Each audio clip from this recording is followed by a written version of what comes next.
Você olha para a tabela do Campeonato Brasileiro, vê o jogo desta quinta-feira às 20 horas no Maracanã e pensa: o adversário é o Remo, um time que está na 18ª posição e afundado na zona de rebaixamento. Você se lembra de que o Flamengo vem de um 3-0 imponente no Botafogo. Na sua cabeça de torcedor, vai ser goleada, festa na arquibancada e a consagração absoluta do trabalho do técnico Leonardo Jardim. Mas se esse é o seu pensamento hoje, você está caindo exatamente na armadilha desenhada para anestesiar a torcida rubro-negra. Você está comprando a ilusão de que o nosso ano, de repente, entrou nos trilhos, quando a realidade debaixo do tapete é muito mais sombria. Hoje eu vou te mostrar que o duelo desta quinta-feira não é apenas mais uma rodada do Brasileirão. Eu vou rasgar a fantasia e te explicar como o calendário pontualmente conveniente está sendo usado pela diretoria para blindar o planejamento covarde. Vou te revelar como vitórias contra times fragilizados estão mascarando um buraco tático e administrativo que vai nos cobrar a conta ali na frente, quando batermos de frente com quem realmente briga por título neste país. Se você quer entender o que está em jogo muito além de 3 pontos fáceis contra o Remo, preste muita atenção.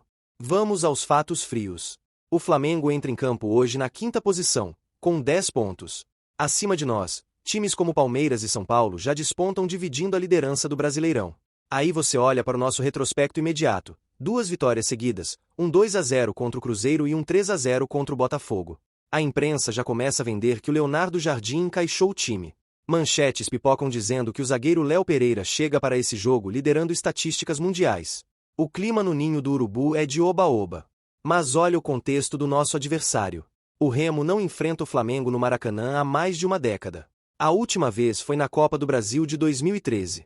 O time paraense acumulou apenas 3 pontos no campeonato, vem de derrota para o Coritiba e amarga o Z4, atrás até do Atlético Mineiro.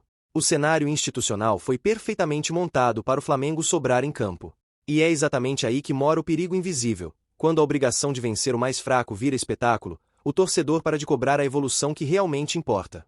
Seja sincero com você mesmo: olhar para a escalação do Flamengo hoje é ver uma máquina de milhões que deveria jogar sozinha. Nós temos Rossi no gol, uma linha de defesa com Varela, Léo Ortiz, Léo Pereira e Alex Sandro. Um meio-campo de seleção com Eric Pulgar, Jorginho e Lucas Paquetá. Na frente, o talento puro de Carrascal, Pedro e Samuel Lino. É um elenco desenhado para amassar qualquer adversário na América do Sul.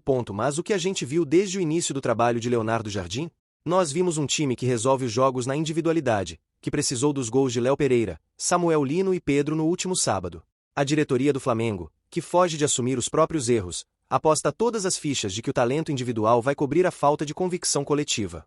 Eles nos forçaram a uma ruptura traumática de comando semanas atrás e agora usam a tabela como escudo.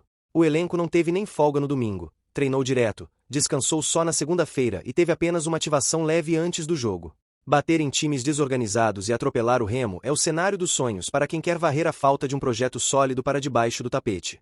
A grande verdade, aquela que os gabinetes da Gávea rezam para você não perceber, é que o Flamengo de hoje é um time reativo. A revelação não é sobre o esquema do novo treinador, mas sobre como a diretoria precisa desesperadamente dessas vitórias fáceis para justificar suas lambanças.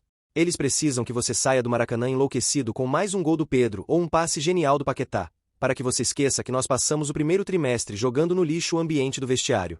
Se o Flamengo meter 4 ou 5-0 no Remo, o discurso da diretoria amanhã cedo vai ser de que o planejamento foi um sucesso e que o choque de gestão funcionou perfeitamente. Mas isso é uma farsa. O que funciona é colocar um ataque de nível europeu contra uma defesa que toma gol todo jogo e luta para não cair para a Série B. A consequência de abraçar essa narrativa de super time por ganhar de quem está na zona de rebaixamento é cruel, porque o Campeonato Brasileiro e a Libertadores não perdoam a ilusão. Quando o nível de exigência tática subir, quando o Flamengo for pressionado por adversários estruturados como o Palmeiras e o São Paulo, que hoje ponteiam a tabela com méritos, o talento individual de Carrascal ou as defesas do Rossi não vão ser suficientes o tempo todo. O trabalho de Leonardo Jardim é um remendo emergencial. Nós ainda não temos um sistema de jogo blindado, temos espasmos de genialidade de jogadores caríssimos. O que precisa mudar com urgência é a nossa régua de cobrança. O torcedor rubro-negro precisa parar de ser passional e emocionado com resultados previsíveis. Uma vitória hoje não apaga o fato de que o clube é gerido no improviso. Vencer o Remo nesta quinta-feira no Maracanã não é uma demonstração de supremacia técnica, é o mínimo existencial, a obrigação básica para um clube que tem a maior folha salarial do continente. Usar esses prováveis 3 pontos contra o 18º colocado para decretar o fim de toda a crise institucional e canonizar o departamento de futebol é um atestado de pura miopia. Nós não podemos aceitar que atuações pontuais contra times lutando contra o rebaixamento sejam usadas para silenciar quem enxerga a verdadeira bagunça que impera nos bastidores do Flamengo. Quando a bola rolar às 20 horas e o Flamengo fizer o seu papel contra o Remo, você tem todo o direito de comemorar os gols de Pedro e aplaudir as jogadas do Paquetá.